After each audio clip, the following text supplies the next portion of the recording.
Hi everyone, my name is Nathan, and today I'm going to take you through my experience of attending a live sporting event.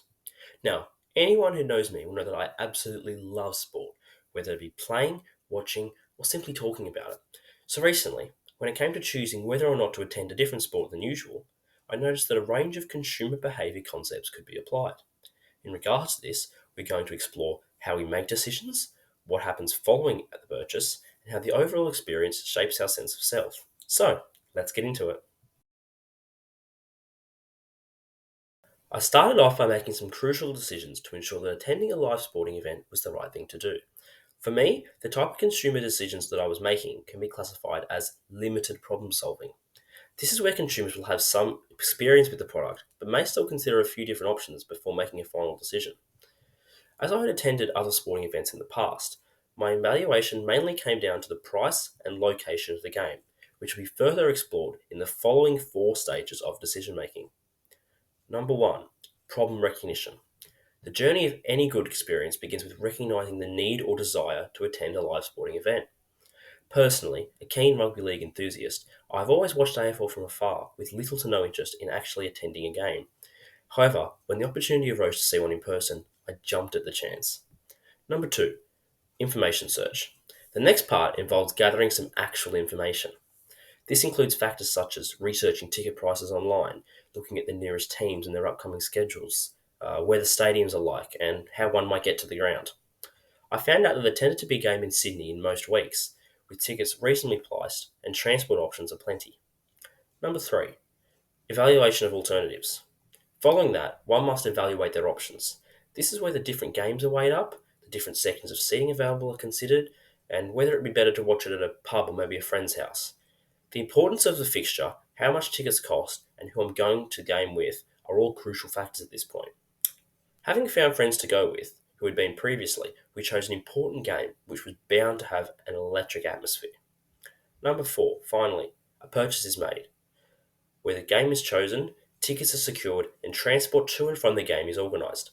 Ultimately, the decision is based upon prior experiences or recommendations from others. For me, this involved buying tickets to the particular game online and becoming excited for the big game.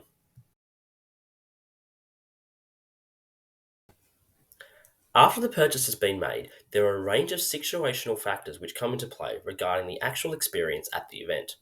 These contextual effects on buying can be summarised under Belk's five situational influences, which we'll have a look at now. Number one, physical surroundings. The atmosphere of the stadium plays a massive role in the live enjoyment of a sporting event. This takes into account ease of getting into the venue, availability of good seats, as well as the weather.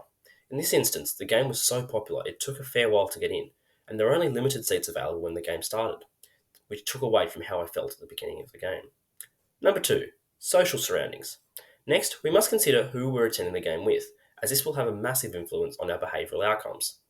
This includes not only the friends we've chosen to attend with, but also other patrons at the ground, density and crowding at the event, which proved to be an issue here, as well as the transference of emotions from one person to another. This one is especially important in a massive crowd of sport loving fans. Number three, temporal factors. Time constraints such as when the match is being played, how long the build up has been, and how long the game goes for can all affect enjoyment. The game I was attending was played on a Friday night and went for almost 3 hours, with delays present when trying to get into the ground distracting from the experience. 4. Antecedent states. This influence takes into account the moods or emotions being felt before the event takes place. After a long week at uni, I was looking forward to going to the game and was excited to attend my first ever match, enhancing my experience as I had no prior expectations for the game to live up to. And number 5, task definition. This refers to the usage purpose that consumers find themselves in when making a purchase, also taking into account the satisfaction received afterwards. For me, not being a die-hard fan of either the team or the sport, my experience would have differed from those wanting a particular team to win. This can be further seen when considering those supporting the losing team, who are unlikely to consider the night just as positive as I did. Visiting a stadium and attending a live sporting event also links to concepts of the self, more specifically one's social identity. This refers to how individuals see themselves within social groups and how this influences their buying decisions and brand preferences.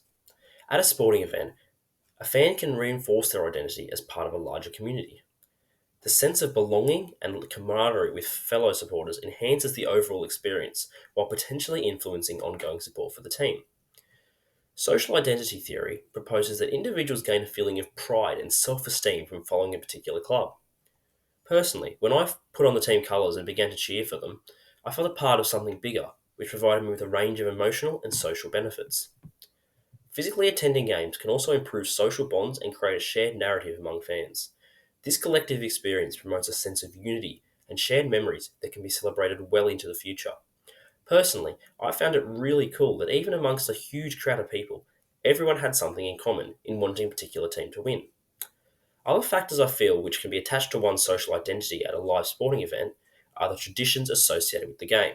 These could include singing the team song following the match, wearing merchandise, or cheering at particular moments throughout the game, all which enhance the experience.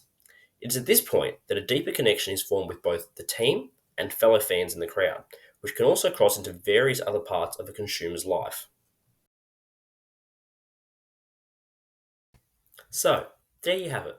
We've taken a quick look at how my journey of attending an AFL game for the first time incorporated various consumer behaviour concepts throughout.